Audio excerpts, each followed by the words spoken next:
तो hi everyone, this अक्षांश। तो बहुत सारे बच्चों को एनआर टैक्सेशन में प्रॉब्लम आ रही थी। और एनआर टैक्सेशन एक वो पोर्शन है जो एग्जाम में आपको 100% देखने को मिलेगा ही मिलेगा। और अब की बार तो May 24 एंड ऑनवर्ड अटेम्प्ट की मैं बात कर रहा हूँ। इंस्टीट्यूट ने जो इंटरनेशनल टैक्सेशन का जो मिनिमम पहले वेटेज हुआ करता था 30 मार्क्स का, वो भी हटा दिया है। तो अभी कितने का भी पूछ सकता है इंस्टीट्यूट, चाहे तो 40 नंबर का भी पूछ ले, 45 का भी पूछ ले, कोई लिमिट नहीं है। एनआर टैक्सेशन बहुत लोगों को परेशान करता है। अगर हम इसका प्रॉपर तरीके से पढ़ें इसको, मतलब, तो it takes lot of time. और स्पेशली जो इसके क्वेश्चन हैं वो तो और भी परेशान करते हैं। This video is for all those जिनको एनआर टैक्सेशन में प्रॉब्लम होती है और वो कैसे तैसे करके अब वो क्वेश्चंस खत्म करना चाहते हैं। उनको लगता है कि यार क्वेश्चंस हो जाए, एग्जाम में क्वेश्चन आए तो हमसे क्वेश्चन बन जाए, हमको कुछ ऐसा आ जाए कि भैया हम क्वेश्चन अटेम्प्ट कर पाएँ और हमारा क्वेश्चन सही हो जाए। ठीक है, एज एग्ज़ाम में काफ़ी कम दिन है, तो काइंड ऑफ ये वीडियो आपकी बहुत हेल्प करेगा। जुगाड़ भी कह सकते हो, लेकिन आपको चीज़ें भी समझ में आएंगी। ठीक है, तो आपको अच्छा लगेगा, समझ में आएंगी चीज़ें। तो आप कुछ इंपॉर्टेंट 6-7 क्वेश्चन है, 7-8 क्वेश्चन है जो एनआर टैक्सेशन में अगर आप देख लोगे ना, तो आप बाकी क्वेश्चन इजीली कर पाओगे। स्पेशली जो प्रॉब्लम आती है वो रेट्स वाले पोर्शन में आती है। टोटल इनकम निकाल के जो कैसे कैसे टैक्स लगाना है, वहाँ पे दिक्कत आती है। पोएम वगैरह निकालना आप लोगों को आता है, आप लोग कर लेते हो, लेकिन एंड में मैं वो भी बता दूंगा आपको। ठीक है, तो आई थिंक बहुत हद तक आपकी प्रॉब्लम सॉल्व कर देगा। 80-90% आपका काम खत्म हो जाएगा इस वीडियो के बाद। तो ध्यान से देखिएगा और स्टार्ट करने से पहले लाइक ज़रूर मार दीजिएगा, अच्छे से समझ में आएगा। शुरू करते हैं। देखो, कुछ 5-10 मिनट आपको बेसिक बातें बताता हूँ, ध्यान में रखना। सेक्शन 115A ये ऐसा बोलता है कि अगर कोई एनआर है या फॉरेन कंपनी है और उसको इंटरेस्ट मिला, तो उसकी इंटरेस्ट पे कैसे टैक्स लगाएंगे। तो देखना, नॉर्मली इंटरेस्ट पे 20% की रेट से टैक्स लगाया जाता है। ठीक है सर, याद करवा रहे हो क्या, यही मान लो। ठीक है, इस ये चीज़ काम करेगी आपके ऊपर। ठीक है, बस ट्रस्ट करके सुनते जाओ मेरे को। अगर किसी एनआर को या फॉरेन कंपनी को इंटरेस्ट मिलता है तो 20% की रेट से 20% की रेट से इंटरेस्ट विल बी टैक्सेबल। और अगर वो इंटरेस्ट मिलता है 194 एलबी एलसी और LD, 194 LB LC LD majorly ये ध्यान में रखो। तो यहाँ पे अगर आपको इंटरेस्ट मिलता है तो 5% की रेट से टैक्स लगेगा। बेसिकली होता क्या है, infrastructure debt fund, rupee denominated bond, जैसे इंफ्रास्ट्रक्चर डेट फंड। कोई फॉरेनर है, कोई फॉरेन की कंपनी है या कोई एनआर है, तो गवर्नमेंट पता है क्या बोलती है कि भाई तू इंडिया के अंदर इन्वेस्ट कर। ठीक है, इंफ्रास्ट्रक्चर डेट फंड निकाल दिया। अभी भारत में जो भी विकास होगा, पुल बनेंगे, मेट्रो बनेगी, वो तुम्हारे पैसे से बनेगी। और तुमको उस पर जो इंटरेस्ट मिलेगा ना, उस पर सिर्फ 5% टैक्स लगेगा, तो मोटिवेट होंगे। ठीक है, तो इंफ्रास्ट्रक्चर डेट फंड तो कई चीज़ों पे रेट 5% ही है, कम रेट कर रखी है इंटरेस्ट पे। ठीक है, तो L B L C L D पे 5% की रेट से टैक्स लगेगा। एल सी के केस में ऐसा है कि अगर interest paid by Indian company या कोई बिजनेस ट्रस्ट है, भारत की कोई कंपनी या बिजनेस ट्रस्ट है, और उसको इंफ्रास्ट्रक्चर बॉन्ड या रूपी डिनोमिनेटेड बॉन्ड कोई स्कीम निकाली और उसमें उसके तहत उन्होंने पैसा लिया और अब वो इंटरेस्ट पे कर रहे हैं इंफ्रास्ट्रक्चर बॉन्ड का या रूपी डिनोमिनेटेड बॉन्ड का, नॉर्मली 5% की रेट से टैक्स लगता है। 194 एलसी मैंने आपको बताया। बट इन केस अगर क्वेश्चन में आपको ऐसा बोले कि भाई वो जो यूनिट है ना वो आईएफएससी में लोकेटेड है, आईएफएससी में वो यूनिट लोकेटेड है, और 1 जुलाई 2023 से पहले का ट्रांजेक्शन है, तो उस केस में 4% की रेट से टैक्स लगेगा। और 1 जुलाई 2023 के बाद लोकेटेड है तो उस केस में 9% की रेट से टैक्स लगेगा। 1 जुलाई 2023 से पहले 4%, उसके बाद 9%। ठीक है, नॉर्मली आपको क्या ध्यान में रखना है कि अगर कोई भी एनआर है या फॉरेन कंपनी है, उसको इंटरेस्ट मिलता है तो 20% की रेट से टैक्सेबल होता है। बाकी एलबी एलसी एलडी के केस में 5% की रेट से टैक्सेबल होता है। कंडीशन ये है कि वो पैसा फॉरेन करेंसी में होना चाहिए। आगे बढ़ते हैं। 115A के अंदर आगे क्या बोला है कि इंटरेस्ट के केस में तो हमने बात कर ली कि 20% या फिर 5%, LB LC LD 5%, otherwise 20%। Dividend, royalty या फीस फॉर टेक्निकल सर्विस, अगर कोई भी इंसान जो कि एनआर हो या फॉरेन कंपनी हो, उसको डिविडेंड मिलता है, रॉयल्टी मिलती है, फीस फॉर टेक्निकल सर्विसेज, चाहे वो डिविडेंड प्राइवेट कंपनी से मिले चाहे अनलिस्टेड लिस्टेड, उससे कोई फर्क नहीं पड़ता। डिविडेंड अगर मिलता है तो 20% की रेट से वो डिविडेंड टैक्सेबल होगा। लेकिन वैसे तो आपको कुछ देखने को मिलेगा नहीं ऐसा, बट जस्ट याद रखने के लिए, अगर वो डिविडेंड किससे मिलता है, किसी यूनिट से जो आईएफएससी में लोकेटेड है और सेक्शन 80 में आती है, तो 10% की रेट से टैक्स लगेगा। ठीक है, याद रह जाए तो ठीक, नहीं तो 20% ध्यान में रखो। इंटरेस्ट पे 20%, पर एलबी एलसी एलडी के केस में 5%। Dividend, royalty and fees for technical service के केस में भी 20% की रेट से टैक्स लगेगा। चलो जी, ये 20% की बात तो दिमाग में बैठ गई।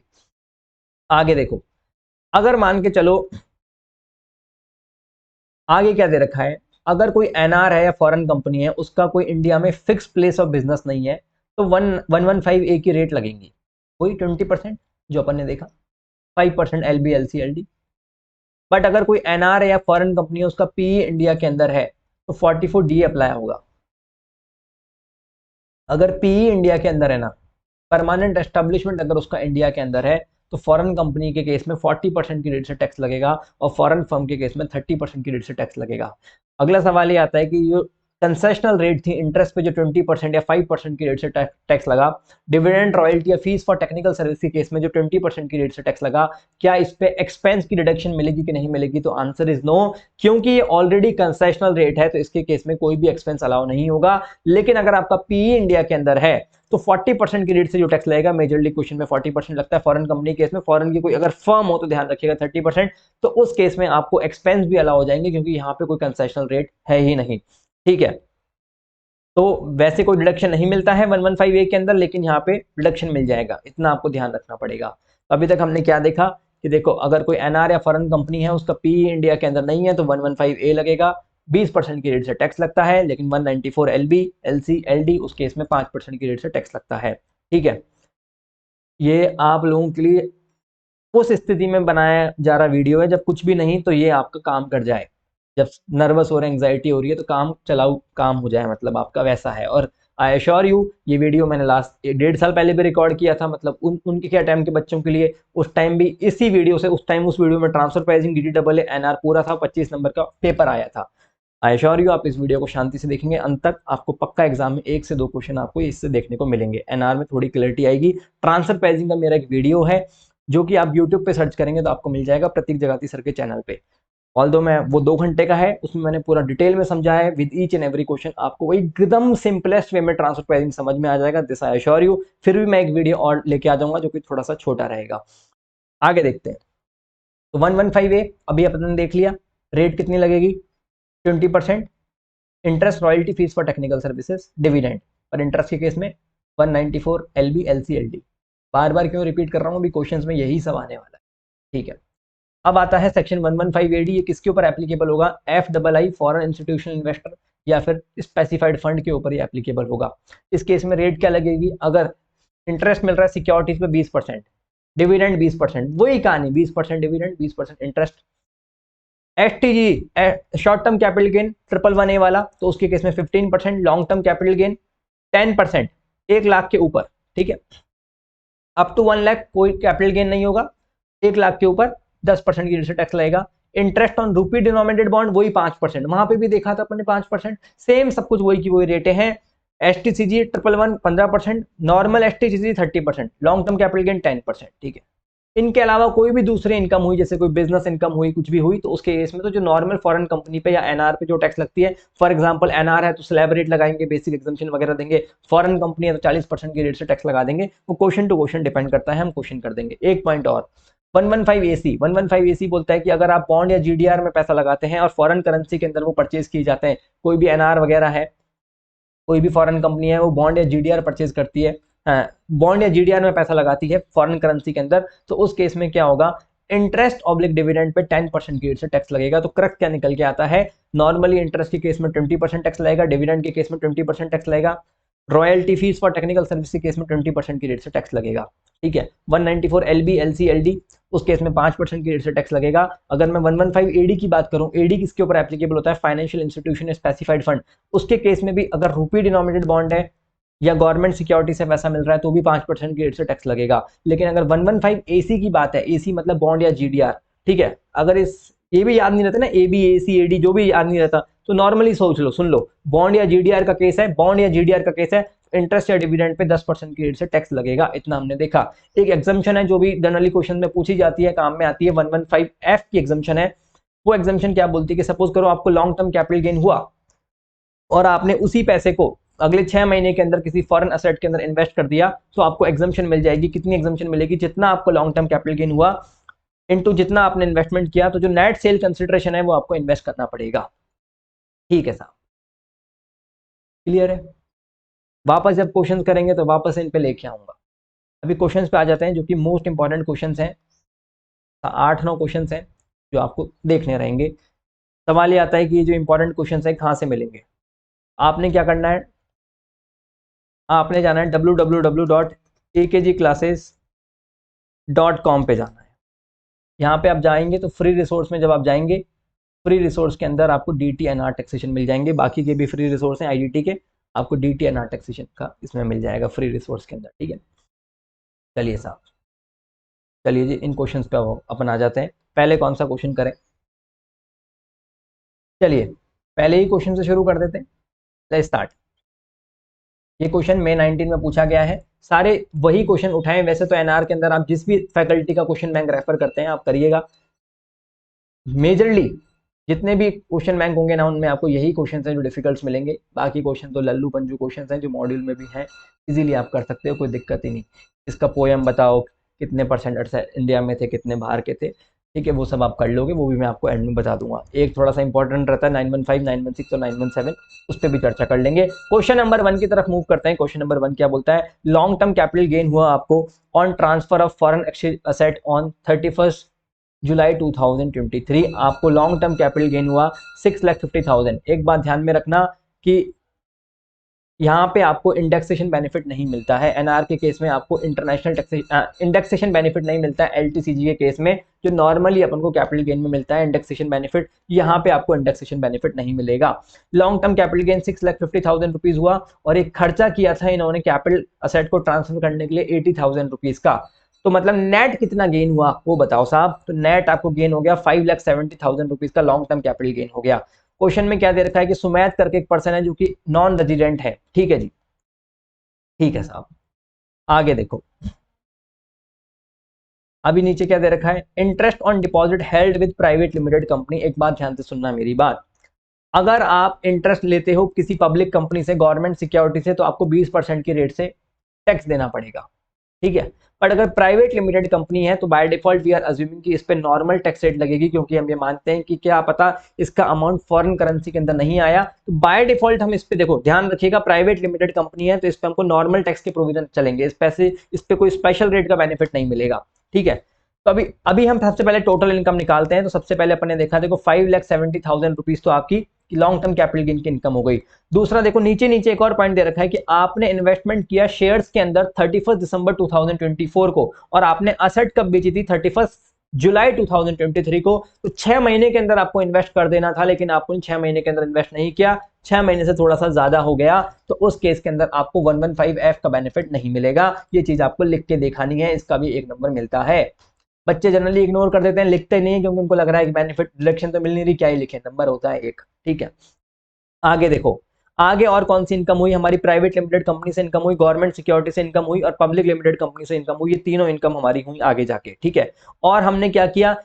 एटीसी के अंदर हमको लिखा हुआ है साफ, eligible for deduction under eighty C, 1.5 lakh रुपए का हमको डिडक्शन मिल जाएगा। सारी इनकम हमने जोड़ी। कई बार हो सकता है कि आप अदर सोर्स में लिख रहे हो, वो बिजनेस हेड में लिख रहा है, चलेगा, इससे कुछ ऐसा मेजर फर्क नहीं पड़ेगा। फिर एंड में हमने एटीसी का लेस करा और ये टोटल इनकम आ जाती है आपकी साहब, ठीक है। अब हमको टैक्स निकालना है। टैक्स कैसे निकालेंगे? देखो एलटीसीजी के केस में 10% की रेट से टैक्स लगेगा। 5,70,000 का 10% मतलब 57,000 रुपीज का टैक्स लग जाएगा।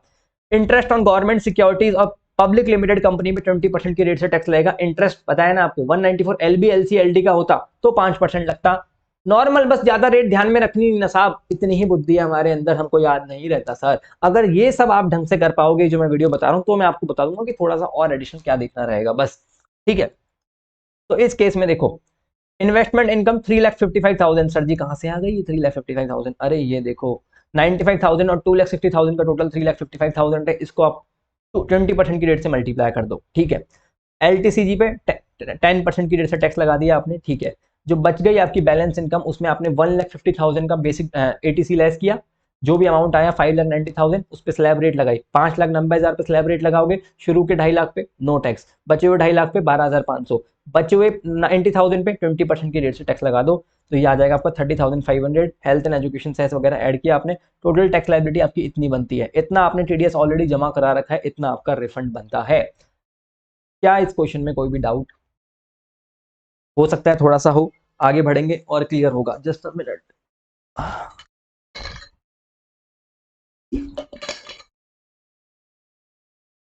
चलो साहब आगे बढ़ते हैं, अच्छे क्वेश्चन करते हैं। सबसे पहले क्वेश्चन नंबर 3 पे आते हैं। अच्छा क्वेश्चन है, आरटीपी नवंबर 19 का क्वेश्चन है, और नवंबर 18 एग्जाम में भी ऐसा ही क्वेश्चन पूछा गया था। SOLFII foreign institutional investor derive the following income from various sources for the financial year 23-24। Income in respect of security, कितनी इनकम अर्न हुई? 28,50,000 रुपीज की इनकम अर्न हुई और उस इनकम के लिए इन्होंने 50,000 रुपीज के खर्चे भी किए। ओके, सिक्योरिटीज से इनकम हुई तो आप देखो 20% की रेट से स्लैब रेट से टैक्स लगता है, 20% की रेट से फ्लैट टैक्स लगता है, बट एक्सपेंसेस अलाउ नहीं होते। The above income includes an interest of 16 lakh rupees, जो 28,70,000 रुपए का जो आपको अमाउंट दिख रहा है उसमें से 16 लाख रुपए भी हैं उसके अंदर और वो रूपी डिनोमिनेटेड बॉन्ड से आए हैं। ठीक है जी। एंड डिविडेंड इनकम भी है इसके अंदर 3,50,000 रुपीज की। ओके, तो देख सकते हैं आप तीन क्या है, 28,50,000 रुपीज की जो इनकम है उसके अंदर तीन कंपोनेंट है। एक तो 16 लाख रुपीज है जो कि रूपी डिनोमिनेटेड बॉन्ड के हैं, एक 3,50,000 है जो कि आपके डिविडेंड के हैं साहब, और बचे हुए 9 लाख हैं ये आपको इनकम हुई है सिक्योरिटी से।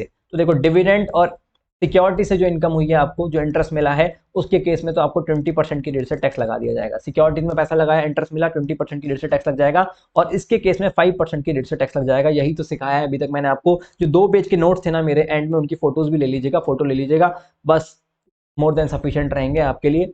डिफिकल्ट जितने भी हैं वो क्वेश्चंस करने के लिए एंड में और बता दूंगा कि थोड़ा सा और क्या ध्यान में रखना है।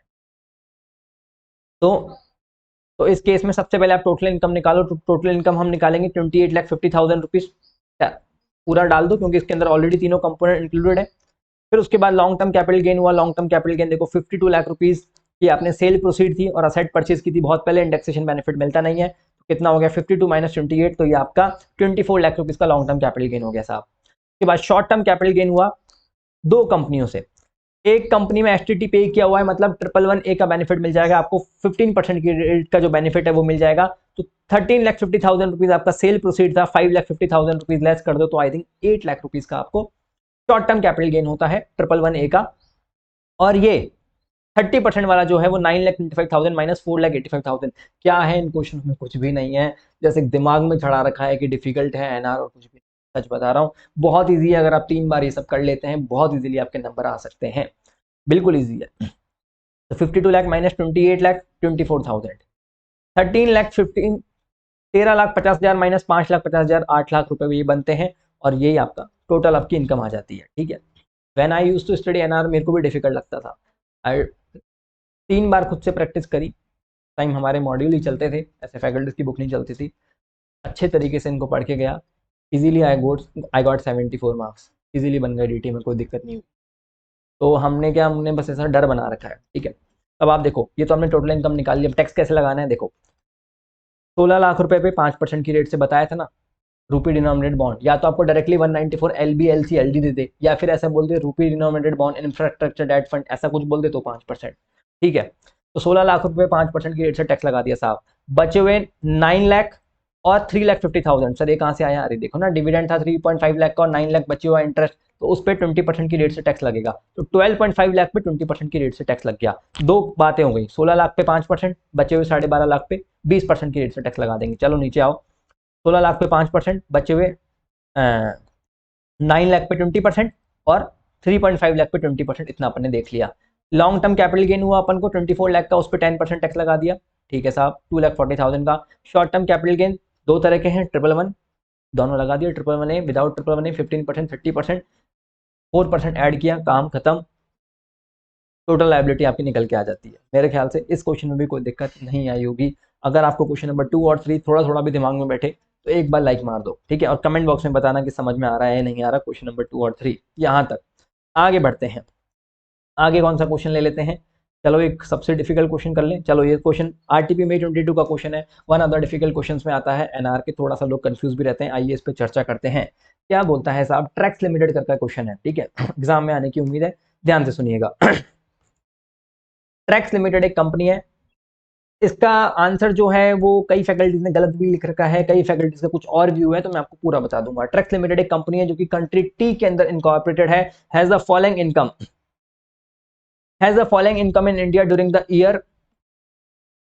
तो उसकी इनकम बता रखी है आपको और आपसे क्वेश्चन में पूछा है compute the total income and tax liability of tracks limited for the assessment year 24-25 assuming it's poem is outside India. Okay, poem outside India है इसका। Interest of 2,85,000 earned on debenture of 30 lakh rupees issued on 1st August 2023 in consideration of providing technical know-how to MNO Limited, an Indian company, for the purpose of business carried out of India. ध्यान से सुनिएगा मेरी बात, इस point को। ये ऐसा बोल रहा है, ट्रैक्स लिमिटेड एक कंपनी है जो कि विदेशी कंपनी है, उसने एक इंडियन कंपनी थी MNO लिमिटेड, उसको टेक्निकल नो हाउ की सर्विसेज दी थी, और जो इंडियन कंपनी थी ना, फीस फॉर टेक्निकल सर्विसेज के बदले में उस इंडियन कंपनी ने 30 लाख रुपीस के डिबेंचर दे दिए। जैसे डिबेंचर के बदले में फीस दे दी है, जैसे आप मेरे को क्लास के बदले बोले सर आपकी क्लास जितने की भी ना उसके बदले मोबाइल फोन दे देते हैं, वो तो मेरी इनकम ही गई ना। 30 लाख रुपीस की मेरे को डिबेंचर दे दिए तो 30 लाख रुपीस भी मेरी इनकम है, that will be considered as fees for technical services, right. 20% की रेट से टैक्स लगेगा। पी तो इंडिया में है ही नहीं, पी इंडिया में थोड़ी है, नहीं है, ठीक है जी। 20% की रेट से टैक्स लगेगा। अभी कई लोग अजम्पशन ले लेते हैं कि वो fees for technical services government से अप्रूव होनी चाहिए, तब नहीं है अप्रूव तो 40% की रेट से टैक्स लगाएंगे। तो कई ऑथर्स ने इस पर 40% की रेट से भी टैक्स लगा रखा है, बट मेरे को लगता है कि सबसे बेस्ट जजमेंट यही है कि आपको 20% की रेट से टैक्स लगाना चाहिए। अगर क्वेश्चन स्पेसिफिकली ऐसा बोलता है कि गवर्नमेंट से अप्रूव्ड नहीं है ऐसा कुछ करके, तो फिर 40% पे जाएंगे, आपको 20% ही टैक्स लगाना है, ठीक है। कई लोगों ने आंसर भी चेंज नहीं किया, पहले 10% की रेट से लगता था तो कई लोगों ने 10% ही लगा रखा है, जो भी गलत है। तो 20% इज द करेक्ट थिंग। आगे देखो, अच्छा ये जो डिबेंचर था ना, इससे हमें इंटरेस्ट भी मिला, तो डिबेंचर इंडियन कंपनी ने दिए। भाई ये जो इंटरेस्ट मिल रहा है ना, ये इंटरेस्ट हमें मिल रहा है इंडियन करेंसी के अंदर। कुल मिला के इंटरेस्ट, अगर ये इस केस में इंटरेस्ट पे नॉर्मल टैक्स रेट से टैक्स लगेगा, मतलब जो 40% की टैक्स रेट है ना उससे टैक्स लगेगा, 20% की रेट से नहीं लगेगा, क्योंकि वो अमाउंट था ना फॉरेन करेंसी वाला, वो प्रोविजन एप्लीकेबल नहीं होगा। तो अब आप बोलोगे सर, ये पॉइंट आपको थोड़ा सा ध्यान रखना पड़ेगा। बाकी जितने भी मैंने क्वेश्चंस करवाऊंगा ना आपको, कुछ ऐसा नहीं है, जितना मैंने आपको शुरू में पढ़ाया ना वही वही ध्यान में रखना था बस। आपको क्या पढ़ाया था? इंटरेस्ट पे 20% की रेट से tax, dividend royalty fees for technical service के केस में 20% की रेट टैक्स लगेगा, 194 LB LC LD 5% की रेट से टैक्स लगेगा।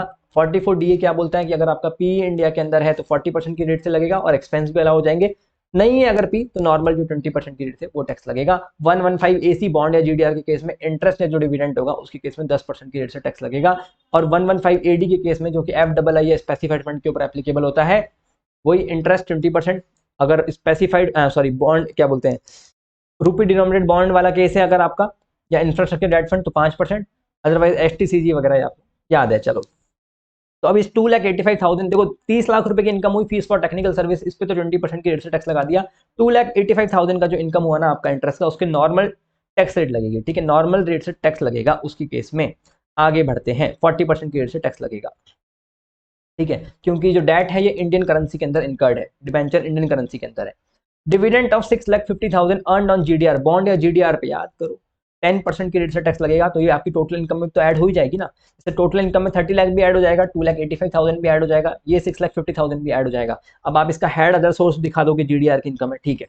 इंटरेस्ट मिला डिबेंचर से, वो भी आपका अदर सोर्स में जाएगा। डिबेंचर की इनकम, डिबेंचर किस में जाएंगे? वो बिजनेस इनकम में जाएंगे सर, क्योंकि वो आपका मेन बिजनेस था ना, उसके लिए आपको 30 लाख रुपए का कंसिडरेशन मिला in the form of debenture, ठीक है।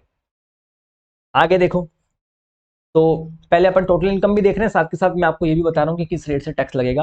तो इस 2,85,000 पे 40%, 30 लाख पे 20%, 6,50,000 पे 10%। आगे देखो, डिविडेंड मिला नॉर्मल इंडियन कंपनी के किसी शेयर से, 20% की टैक्स लगेगा नॉर्मली। तो income by way of royalty amounting to this, ये अमाउंट मिला हमें रॉयल्टी से। देखो यहाँ पे वर्ड वैसे इन्होंने ब्रैकेट में से दिखा दिया, नहीं भी दिखाते तो भी चलेगा, एग्जाम जब सवाल आया था तो नहीं दिखाया था।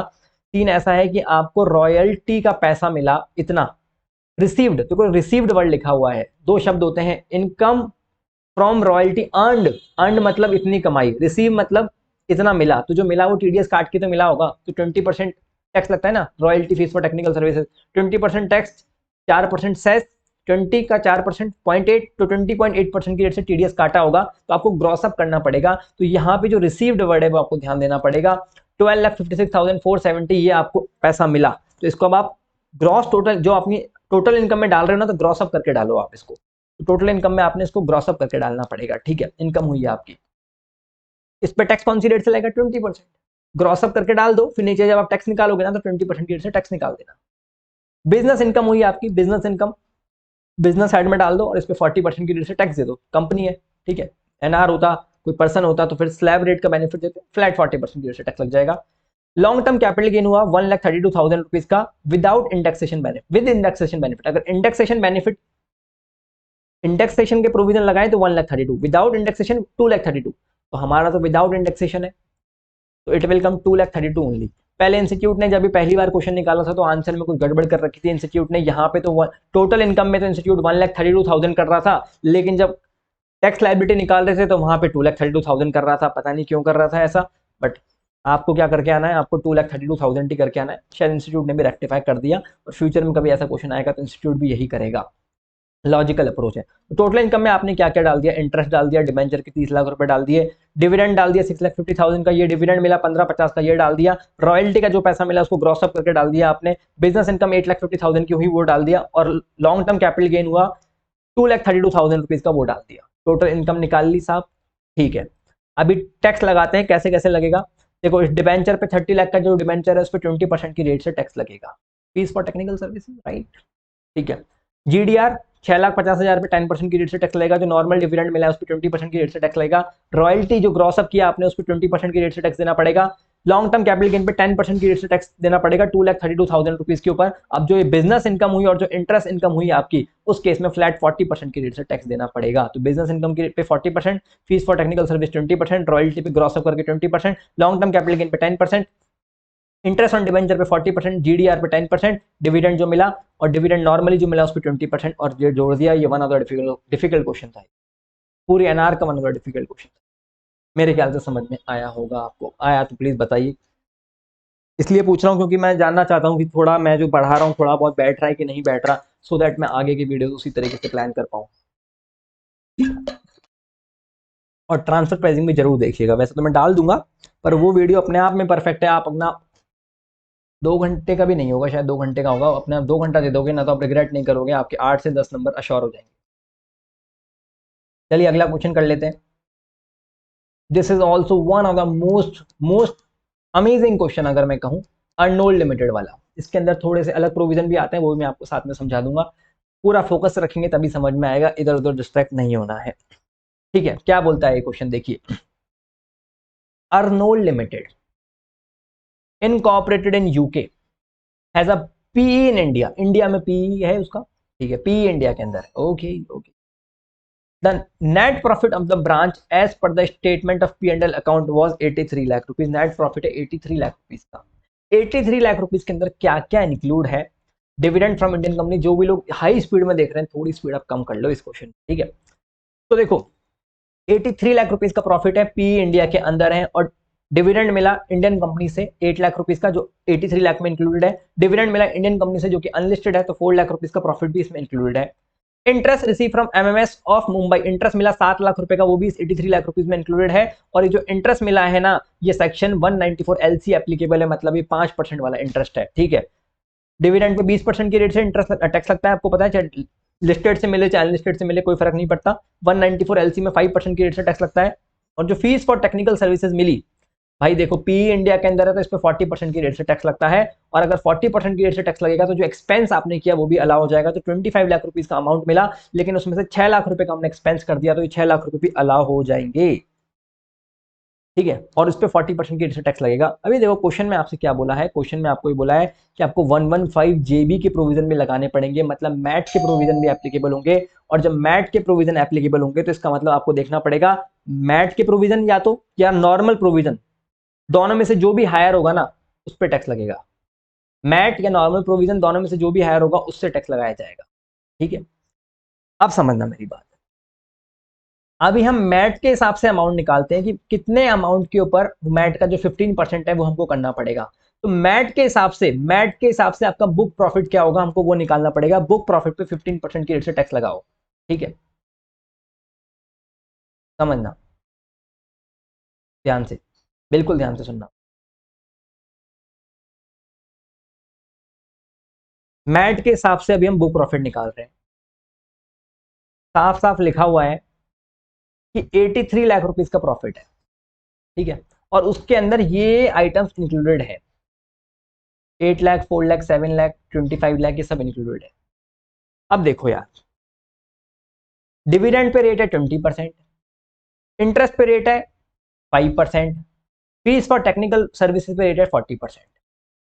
तो मैट के प्रोविजन क्यों आए थे कि भाई कंसेशनल रेट जो 15% की रेट है उससे टैक्स लगाया जाए। तो जब डिविडेंड के केस में 20% की रेट से टैक्स लगता है, 83 लाख रुपीज में सब इंक्लूडेड है, तो मैट के प्रोविजन बेनिफिशियल है, क्योंकि वैसे डिविडेंड पे 20% की रेट से टैक्स लग रहा है, मैट में 15% ही है, तो कोई दिक्कत नहीं है, कोई दिक्कत नहीं है, हम 15% की रेट से टैक्स लगा देंगे। 83 लाख के अंदर ये 12 लाख भी इंक्लूडेड है, फर्स्ट और सेकंड पॉइंट, कोई बात नहीं, मैट के हिसाब से हम 15% टैक्स लगा देंगे। थर्ड वाला पॉइंट दे रखा है कि 7 लाख रुपए भी इस 83 लाख रुपीज में इंक्लूडेड है, लेकिन ये जो 7 लाख है इस पर तो 5% की रेट से टैक्स लगने वाला है, 194 LC, तो हम फिर 15% की रेट से क्यों लगाएं? 83 लाख रुपीज में तो ये 7 लाख भी इंक्लूडेड है, और अगर आप 83 लाख रुपीज को पूरा ही बुक प्रॉफिट मान लेते हो तो 83 लाख पे 15% की रेट से टैक्स लग जाएगा। अगर आप 83 लाख रुपीज को पूरा ही बुक प्रॉफिट मान लेते हो तो 83 लाख रुपीज के हिसाब से 15% की रेट से टैक्स लग जाएगा, मतलब उस 7 लाख पे भी इनडायरेक्टली 15% टैक्स लग गया, और भाई इस पे तो नुकसान हो गया ना। तो आपने एक चीज ध्यान रखनी है कि जो भी अमाउंट 15% से जो भी ऐसे आइटम्स है जिसपे 15% की रेट से कम पे टैक्स लग रहा है, जैसे ये थर्ड वाला पॉइंट था, उस पे 15% की कम रेट से टैक्स लग रहा है थर्ड वाले पॉइंट के ऊपर, ठीक है, 15% से भी कम में लग रहा है थर्ड वाले के ऊपर, कितना 5% ही लग रहा है, इसको लेस कर दो। जो 15% या उससे ऊपर वाले हैं उनको तो लेस मत करो, क्योंकि वो तो बढ़िया है ना, मैट के प्रोविजन बेनिफिशियल है तो मैट का ही चलने दो, लेकिन इसके केस में तो थर्ड वाले के पॉइंट के केस में तो मैट के प्रोविजन बेनिफिशियल नहीं है, इसको लेस करो तो बुक प्रॉफिट कितना हो जाएगा। और ये fees for technical services normally 40% लगता है, मैट में 15%, तो मैट इज बेनिफिशियल। तो 83 में से हमको क्या लेस करना पड़ेगा? अगर हम बुक प्रॉफिट की बात करें तो 7 लाख रुपीज लेस करना पड़ेगा, क्योंकि भैया यहाँ पे नुकसान हो रहा था, तो इसको लेस कर देंगे तो बुक प्रॉफिट कितना हो गया? 83 minus 7 that is 76 lakh rupees. अब आपको एग्जाम में सिर्फ ऐसा नहीं कि खाली 7 लाख रुपीज लेस कर दो, बाकी के बारे में भी लिखो, फिर बताओ कि नहीं नहीं इसको हम एडजस्टमेंट की रिक्वायरमेंट नहीं है, नहीं नहीं इसकी भी एडजस्टमेंट की रिक्वायरमेंट नहीं है, ऐसा करना पड़ेगा आपको। 76 लाख रुपीज का 15% करो और 4% सेस ऐड कर दो, ये अमाउंट निकल के आ जाएगा। ये तो थे मैट के हिसाब से। अब रेगुलर प्रोविजन, जब तक क्वेश्चन में बोले नहीं सर ये कैसे पता चला, अरे लिखा हुआ है ना 115 जे भी लगाओ, नहीं लिखा होता तो नहीं करते। अब नॉर्मल प्रोविजन पे आते हैं, क्वेश्चन में ऐसा लिखा हुआ है total income chargeable to tax as per the regular provision of income tax act. Total income कितनी आई? नॉर्मल इनकम टैक्स की प्रोविजन के हिसाब से 20 लाख रुपीज की इनकम आई, जिसके अंदर आइटम नंबर 1 से 4 के बारे में कोई एडजस्टमेंट नहीं कर रखी। आइटम नंबर 1 से 4 के बारे में कोई एडजस्टमेंट नहीं कर रखी, मतलब ये जो एंट्री नंबर 1 2 3 4 है ना, ये 20 लाख में शामिल नहीं है, ठीक है। तो देखो नॉर्मल कौन सी कंपनी है? फॉरेन की कंपनी है जिसका पीई इंडिया के अंदर है, 20 लाख रुपए की नॉर्मल इनकम टैक्स के हिसाब से इनकम है, जिसमें पॉइंट नंबर 1 2 3 4 की इनकम इंक्लूडेड नहीं है, तो 20 लाख पे तो फ्लैट 40% की रेट से टैक्स दे दो। Dividend pay 20%। अरे सर डिविडेंड पे 20% क्यों? पी तो इंडिया के अंदर है ना, कर दी ना मंदबुद्धि जैसी बात। देखो अगर आपका पी इंडिया के अंदर है तो आपकी रॉयल्टी या फीस फॉर टेक्निकल सर्विस के केस में, हमने बोला था कि अगर आपका पीई इंडिया के केस में है तो रॉयल्टी या फीस फॉर टेक्निकल सर्विस के केस में, फॉरेन कंपनी के केस में 40% की रेट से टैक्स लगेगा। डिविडेंड इंटरेस्ट की बात नहीं कर रहे थे, ठीक है। तो अभी ये डिविडेंड मिला तो ये तो 20% की रेट से टैक्स होगा, इंटरेस्ट वही 5% की रेट से टैक्सेबल होगा, पर जो फीस फॉर टेक्निकल सर्विस है ये 40% की रेट से टैक्सेबल होगा, और इसमें एक्सपेंस भी अलाउ कर देंगे।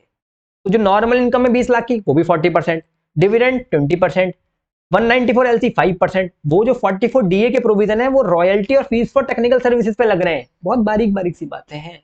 वो जो नोट्स है ना 2 पेजेस की, उनकी फोटो ले लेना, एंड में आपको आई विल अलाउ यू कि आप उसका फोटो ले लो, एंड में खोल के रखूंगा, ध्यान से ले लेना है ना। तो अब देखो नॉर्मल प्रोविजन के हिसाब से अगर हम चलें तो देखो 20 लाख रुपीज 40% कितने पे लग रहा है? 20 लाख रुपए वो, और 19 लाख रुपए फीस फॉर टेक्निकल सर्विस। 19 कैसे सर? 25 माइनस 6 भाई, 39 लाख रुपए पे 40% की रेट से टैक्स लग गया। डिविडेंड पे 12 लाख का जो डिविडेंड है उस पर 20% की रेट से टैक्स लगा, और 5% की रेट से उस पर टैक्स लग जाएगा आपका 194 LC। टोटल इतना आ गया, 4% सेस आ गया। तो मैट और नॉर्मल प्रोविजन जो भी बेनिफिशियल है, मतलब जो भी हायर है, हायर कौन से हैं? ये वाले हैं, तो इस पर टैक्स लग जाएगा। समझ में आया कि नहीं आया? थोड़ा सा हल्का सा अच्छा क्वेश्चन था, बस ये जो टॉप मोस्ट क्वेश्चन है, मतलब जो मैं आपको करा रहा हूँ ना एनआर के, ऐसा आपका टाइम वेस्ट नहीं कर रहा है ऐसे आलतू फालतू क्वेश्चन करा के। आगे देखो क्वेश्चन नंबर 8 करके है आपके सामने। प्रणव करके एक पर्सन है जो कि एनआरआई है, नॉन रेजिडेंट इंडियन है, और उसका एज 41 ईयर्स है।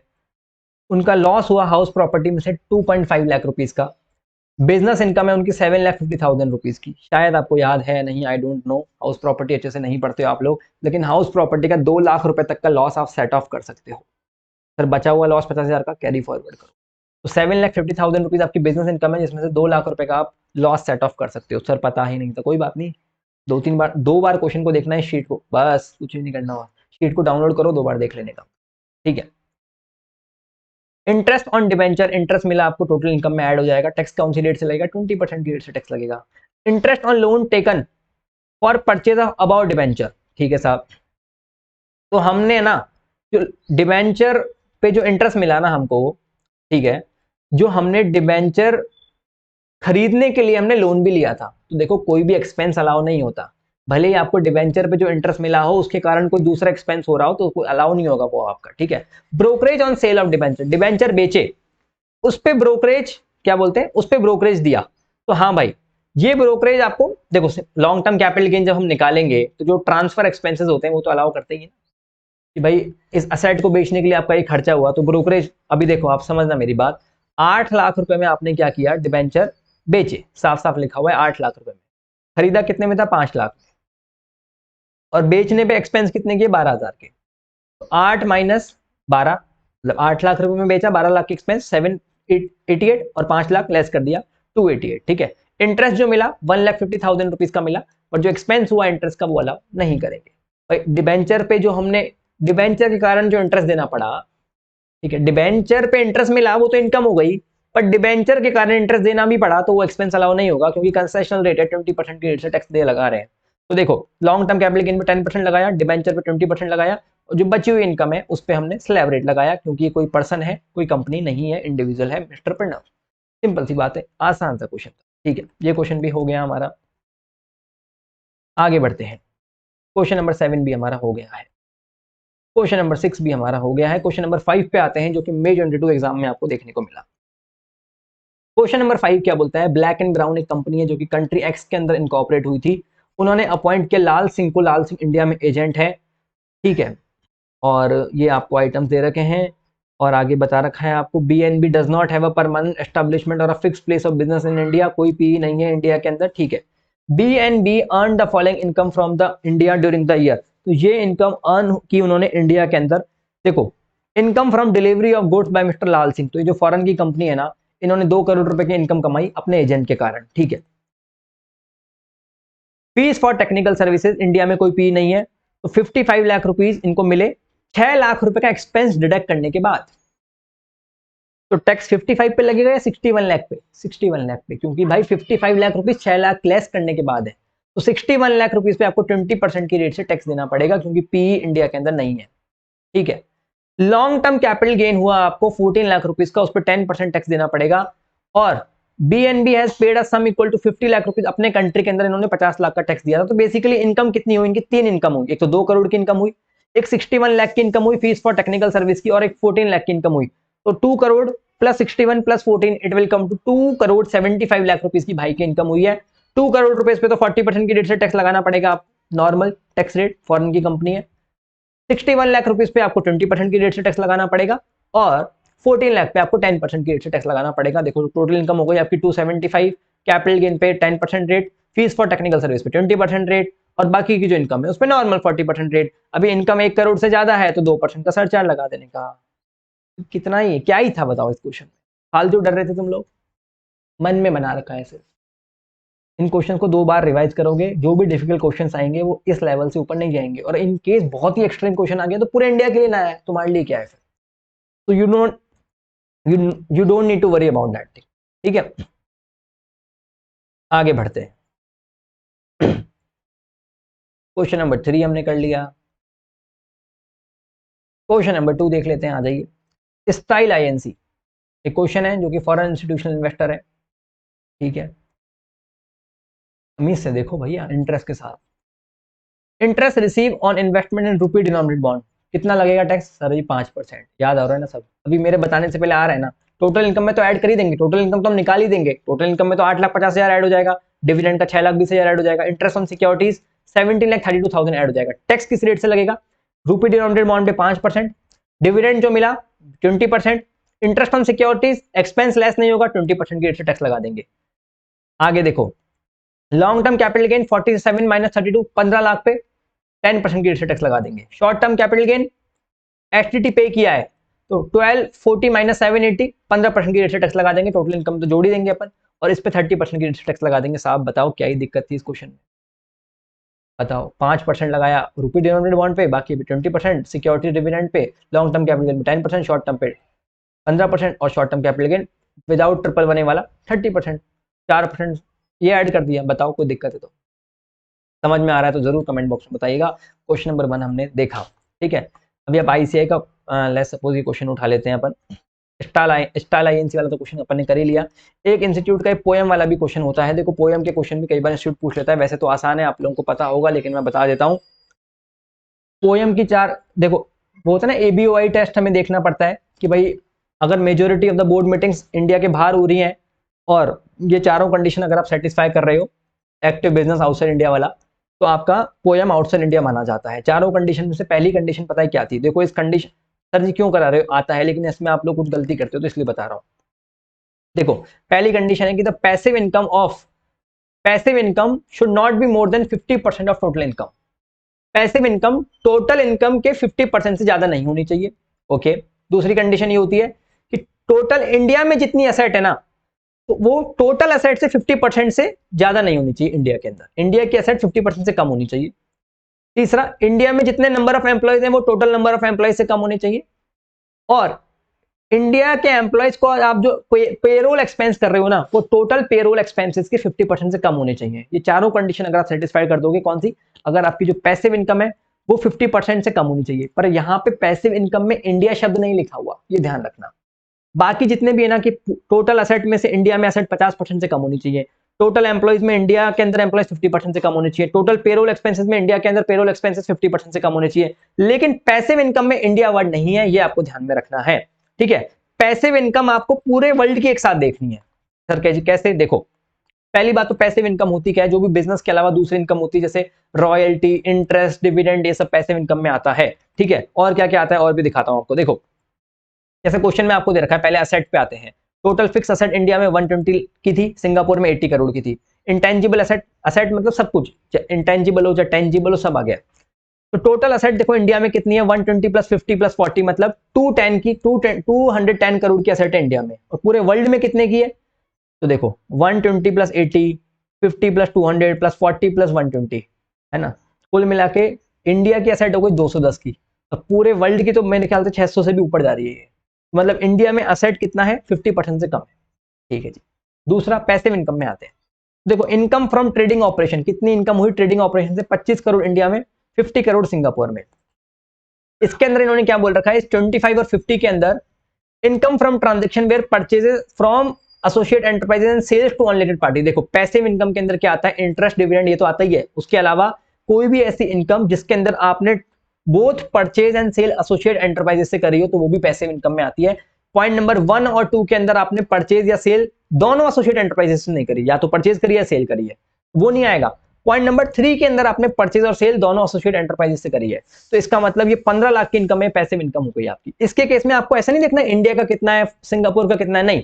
पैसिव इनकम वाले केस में पूरे वर्ल्ड की पैसिव इनकम लेनी है आपको। बाकी केस में आपको इंडिया की एसेट देखनी है, इंडिया के एम्प्लॉइज देखने हैं, इंडिया के पेरोल एक्सपेंसेस देखने हैं। तो देखो पैसिव इनकम कितनी हो गई? 5 और 10, 15 तो ये हो गई। उसके अलावा इंटरेस्ट और डिविडेंड की इनकम 30 और 15, मतलब 35 और 15 मतलब 50 करोड़ रुपए की पैसिव इनकम हो गई। टोटल इनकम कितनी है आपकी? तो देखो 25 और 50 75, ये 25 और 50 है, इसी के अंदर ये ट्रांजेक्शन भी इंक्लूडेड थे 5 10 वाले, ठीक है। तो पूरी टोटल इनकम कितनी है? 25 और 50 75 प्लस 50 और 15 तो 110। तो 50 डिवाइड बाय 110 तो कितना हो गया? पैसिव इनकम कितनी है? टोटल इनकम से 50% से कम है, तो वो वाला टेस्ट भी पास हो रहा है। तो ये थोड़ा सा ध्यान में रखना था आपको। और एनआर के अंदर थोड़ा सा क्या ध्यान में रखना है आपको? एक इनकी फोटो ले लो, है ना, इसकी फोटो ले लो एक, 115A, एक ये,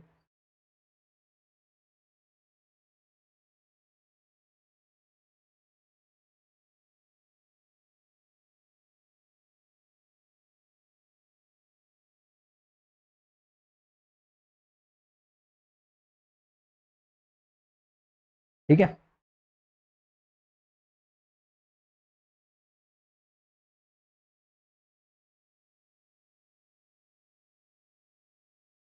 देखो एक आपको क्या ध्यान में रखना है, नोट्स आप साइट से डाउनलोड कर लेना www.ekgclasses.com से।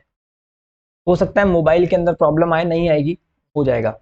एक 915, 916 और 917, ये भी थोड़ा सा ध्यान में रखना। 915, 916, 917, इसके अंदर क्या है, interest royalty fees for technical services. ठीक है, तो ये वाला पॉइंट, इसमें आपको थोड़ा सा याद होगा कि भाई अगर कोई एनआर है, वो सिर्फ बिजनेस में ही पैसा लगाता है तो ही वो इनकम टैक्सेबल होती है, अगर अदर देन बिजनेस लगाता है तो नहीं। लेकिन इस वाले केस में वो एनआर चाहे तो बिजनेस में लगाए, चाहे वो इंडिया में किसी दूसरे सोर्स में लगाए तो भी लगता है। दूसरे वीडियो के अंदर मैं आपको इस पर भी बता दूंगा, लेकिन ऐसे आपको मालूम होगा वो ज़्यादा डिफिकल्ट नहीं है। डिफिकल्टी इन क्वेश्चन के अंदर थी, तो वो क्वेश्चन आपने मेरे ख्याल से देख लिए होंगे। ठीक है, एक क्वेश्चन और था, आसानी क्वेश्चन था वो, टीटीबीआर वाला, उसके अंदर एक सिंपल फॉर्मेट है, हो जाएगा। वैसे मैंने डाल दिया क्वेश्चन नंबर 4, आप देख लीजिएगा, नहीं आएगा तो बता दूंगा। वैसे बहुत ही आसान क्वेश्चन, सिंपल सा क्वेश्चन है ना, इसमें कोई दिक्कत नहीं होनी चाहिए। थोड़ा फ्रूटफुल लगा कि भाई 1 घंटे के अंदर मेरे ख्याल से अपन ने बहुत कुछ देख लिया। 1 घंटा भी हुआ कि नहीं हुआ, 1 घंटा भी नहीं हुआ, 45 मिनट्स के अंदर अपन ने इतना कुछ देखा, तो मेरे ख्याल से थोड़ा फ्रूटफुल लगा होगा आपको। तो एनआर परेशान करता था, इन थोड़ा नोट्स को देखना, इनको देखना। इनके अलावा अगर आपसे इजीली हो जाए तो आप जिसकी भी बुक रेफर करते हो उसके अंदर ये जो रेट्स है ना, आप थोड़ी रेट्स, बाकी रेट्स भी देख लेना। वैसे तो मेजरली यही रेट्स काम में आती है, लेकिन इनके अलावा बाकी रेट्स भी थोड़ी सी देख लेना, कुछ नया क्वेश्चन बन जाए तो आप उनको भी देख के जाओगे तो हेल्प मिल जाएगी। लेकिन पहले इनको जरूर करके जाना, ठीक है। ट्रांसफर प्राइसिंग वाला वीडियो जरूर से देखना, नहीं तो मैं और भी लेके आऊंगा, ट्रांसफर प्राइसिंग डी डबल है, ठीक है। और अगर आप लोगों को पसंद आया तो आगे टीडीएस और चैरिटेबल ट्रस्ट, इस तरह के वीडियोस भी रोज एक एक करके मैं डालता रहूंगा। चलिए, thank you so much, bye bye, take care.